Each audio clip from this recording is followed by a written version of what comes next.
This is Serious Heat with Andrew Sutherland on Serious Grind Boxing, delivering real content with coverage of the boxing world.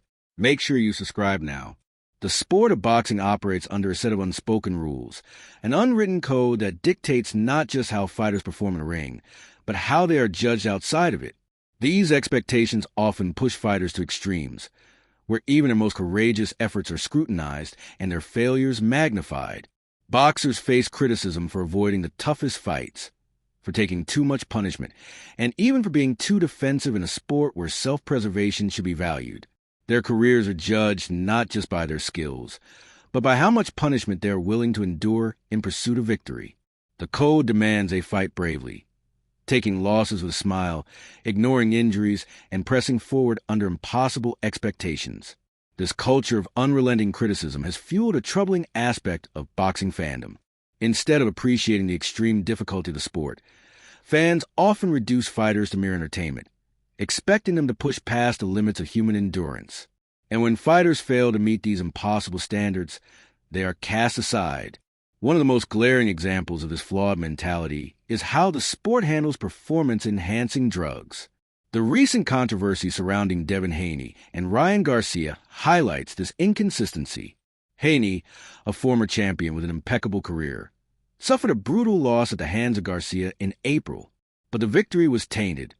Garcia not only came in overweight, but later tested positive for the banned substance ostarine. By any rational standard, this should be a black mark on Garcia's record. Instead, Haney finds himself vilified for seeking legal recourse. The backlash against Haney is a reflection of boxing's deep-rooted tribalism. Rather than standing against the use of banned substances, many in the boxing world, including former fighter and DAZN commentator Sergio Mora, have dismissed Haney's lawsuit, suggesting that fighters should simply deal with the consequences of losing, regardless of the circumstances.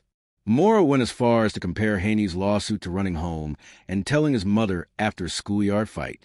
Yet, the dangers of PED use in boxing are not hypothetical. They pose a serious threat to fighters' safety and the integrity of the sport. Journalist Chris Mannix, speaking on the Boxing with Mannix and Mora podcast, warned that it is only a matter of time before a fighter suffers a life-altering injury, or worse, at the hands of an opponent who has tested positive for banned substances. When that happens, the conversation will no longer be about unwritten codes, but about government intervention, regulation, and the potential banning of the sport itself. Despite this, the boxing community remains largely indifferent. Fighters who test positive serve as suspensions and are welcomed back, while those who seek justice are branded as complainers. The logic is, at best, flawed, at worst, dangerous. This toxic mindset extends beyond PEDs. Fighters who struggle with mental health are often dismissed, their hardships seen as weaknesses rather than legitimate concerns. Young fighters are pressured into massive fights before they are ready, while veterans are shamed for fighting past their prime. Fans and promoters alike build unrealistic narratives, treating boxers as fictional characters rather than real individuals risking their health every time they step into the ring. The Haney-Garcia situation is just another example of boxing's warped moral compass. A fighter who played by the rules is being scrutinized more than the one who didn't. And in a sport that prides itself on honor, that is a failure that warrants serious reflection.